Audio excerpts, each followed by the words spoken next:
could I make a suggestion? Not to hear this recording as many others, where you pick up one piece or the other, but to hear it as a whole, even the two CDs. Both of them try to illuminate some dimensions in Liszt composition. The first recording is very dark, very compact and concentrated. The other one, much more colorful, with light and very open. Each of them has a very strong form. In the first one, three pieces, three sonatas introducing a major one, the Liszt one, and before each of these sonatas, a piece by Liszt for creating an atmosphere and creating ambiguities. In the second recording, 4 pairs of pieces, each time a piece by Liszt and a piece of a composer of the future. You know that Liszt considered himself like ein Komponist der Zukunft.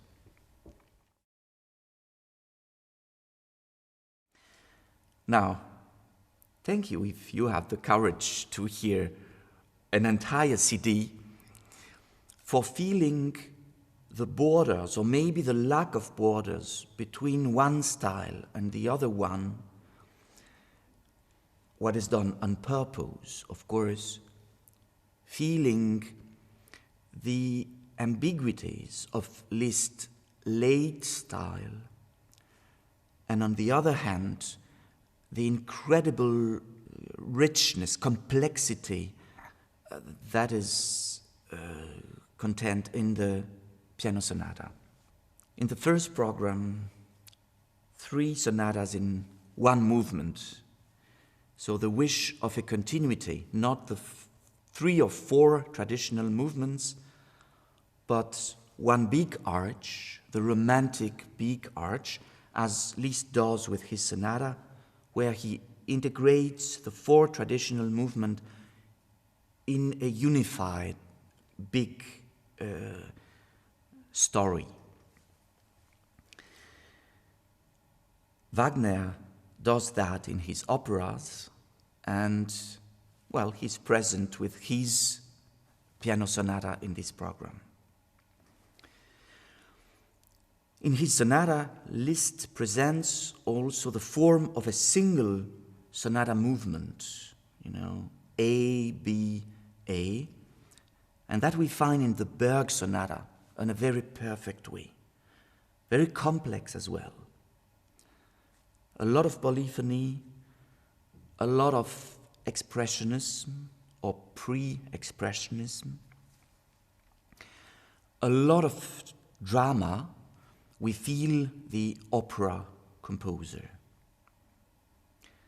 And in his 9th sonata, the Black Mass, Scriabin let a satanic dimension infect the entire piece, and a satanic motive corrupt somewhere the entire texture of the piece.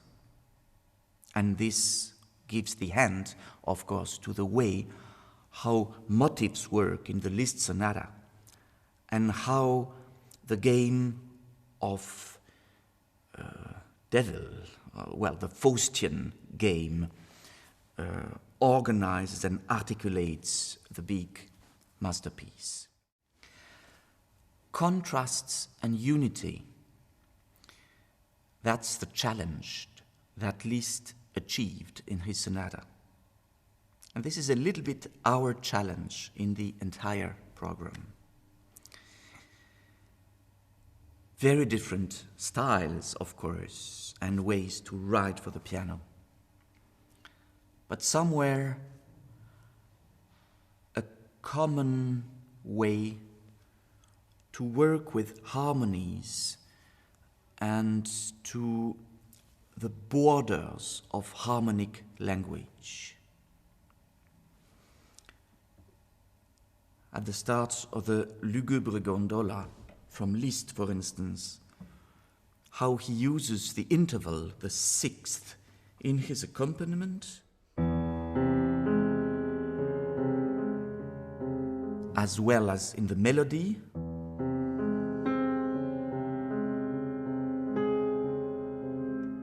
a kind of homage to Tristan by Wagner,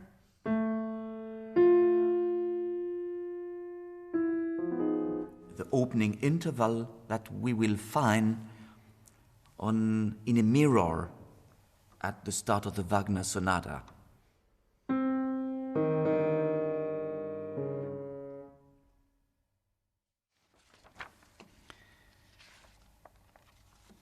The intervals that unify the Nuage Gris by Liszt and the Berg sonata are not sixths but fourths.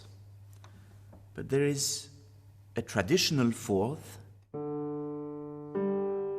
and an augmented one, the tritone, the evil interval, the not tonal interval. So the melody of the Nuage Gris seems to float between two words. When Berg uses both intervals in his theme for his sonata, and this very systematically further on in his piece. Even in one of the climaxes of the piece, he will use a Tristan harmony containing our tritone, and this harmony will be resolved on a harmony that is not tonal, just a superposition of fourth. So we see that here in the heart of the architecture of his piece, just at the moment of the climax, the harmonies are structured by both these intervals, the augmented fourth and the normal one of them looking into the past and the other one looking to the future. This menacing tritone will be one of the main intervals in the terribly dark and expressionist Unstern, Sinistre by Liszt, the piece introducing the Scriabin sonata.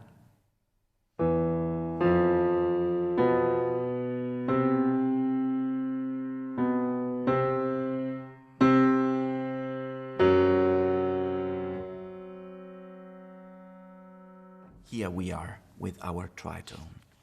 And in fact, in this piece, Liszt will create new harmonies. The climax in this piece will be as follows.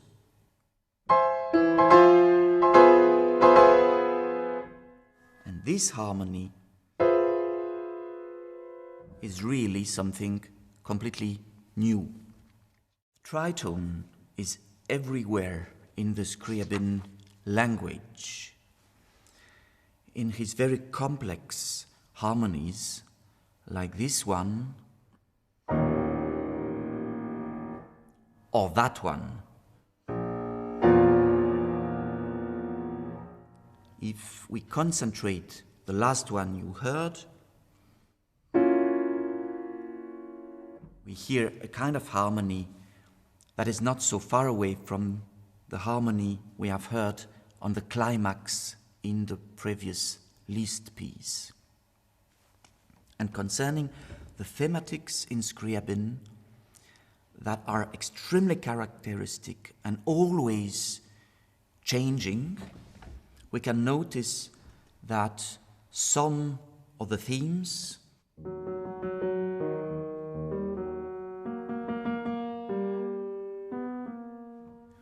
will remind us very strongly some of the themes in the Liszt sonata, with this repeated note, that is in the case of Scriabin a Satanic motif, and in the case of Liszt a Mephistophelesque signal.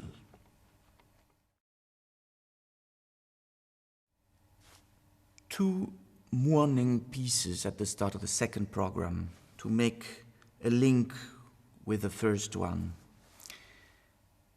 A Liszt Trénodie, Les Cyprès à la Villa d'Est, and a dirge by Bartók. And very obviously we can hear the influence of late Liszt on early Bartók, especially in terms of harmonies. Both pieces, by the way, lead us from a kind of G minor to a kind of G major. The next couple of pieces is all light and height. In his legend, Liszt finds marvelous textures, creates new pianistic sonorities for transposing the movements of the wings and of the flights of the birds.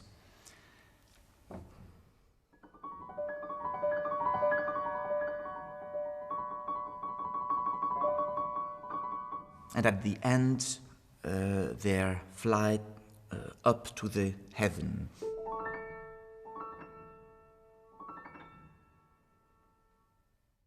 When Marco Stroppa, considering the myth of the bird man, exposes in his piece 100 ways of transposing the flight into musical textures. As at the start of the piece, between sound and silence,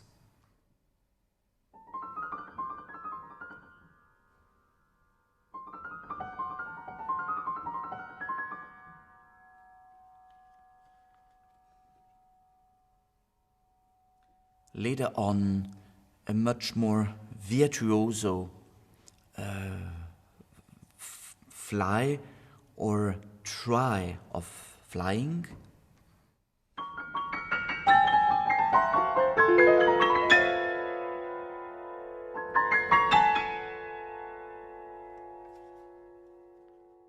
Or like in this very liberated, achieved flight going in any direction.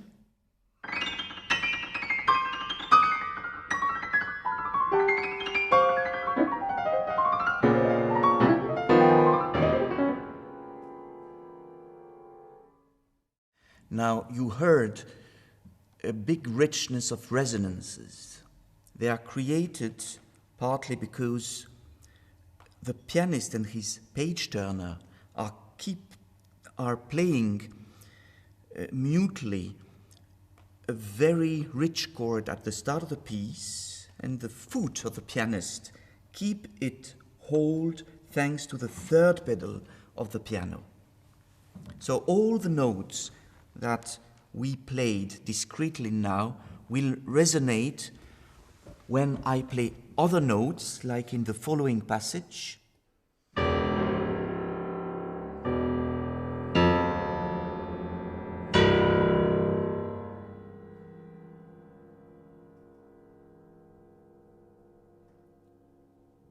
And we are constantly invited to hear the shadows of resonance, the complex games of resonance created by this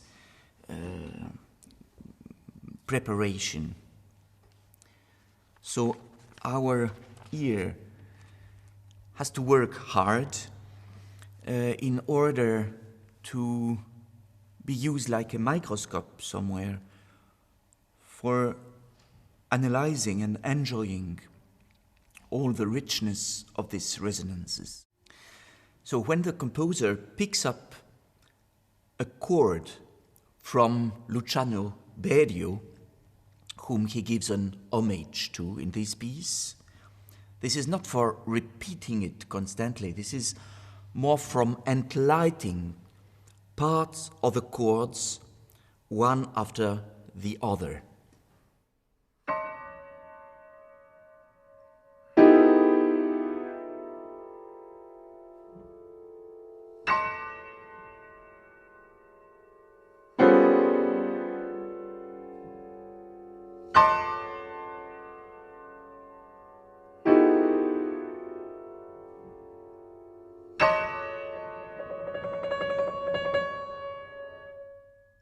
So you have heard and observed that sometimes you hear the whole chord, sometimes more the upper part, sometimes more the center of the chord. Sometimes a part of it hides the other notes, and sometimes one of the notes emerge. So there is a fascinating life of the sound itself that we are invited to live. After the air, the water. Two jeux d'eau, the Jeux d'eau à la Villa d'Este by Liszt, the famous piece where his ability to paint brings him to be pre-impressionist.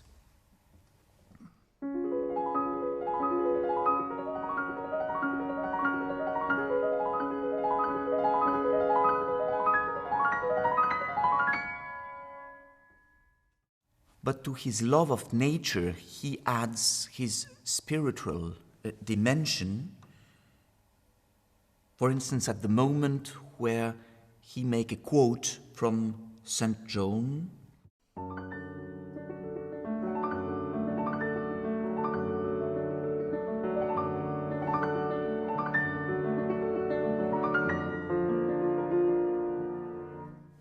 no mysticism at all by Ravel in his Jeux d'eau, only the nature.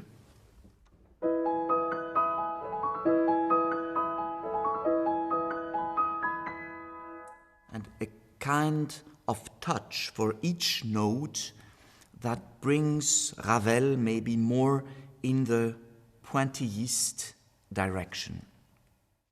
The two last pieces are the longest. Nature again, but on a very naturalist way with Messiaen, and a completely subjective way with Liszt. With Messiaen, the talent for observing, classifying, determining allows him to give to each bird song, each of these transcriptions, an extremely definite sound and musical behavior.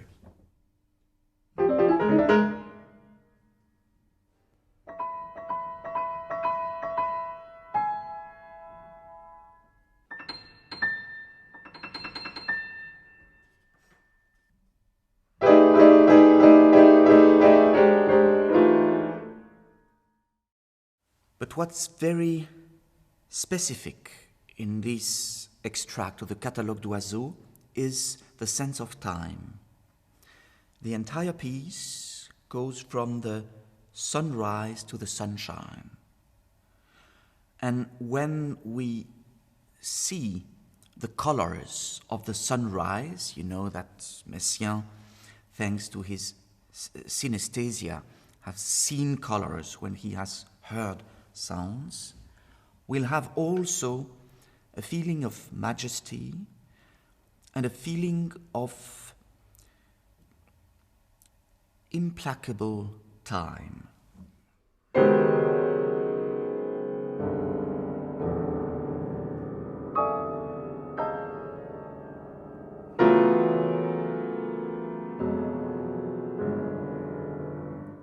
That's the time of the nature, a kind of cosmic time, and we are invited to meditate during this enlightened day.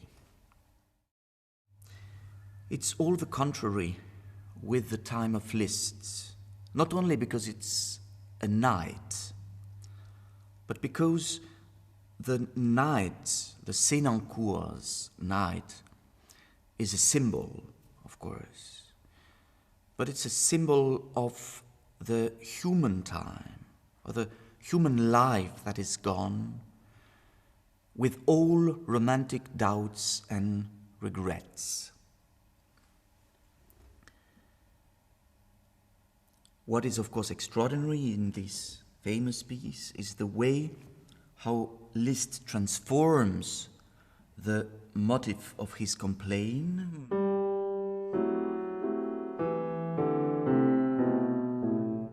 to a transfiguration of this motive,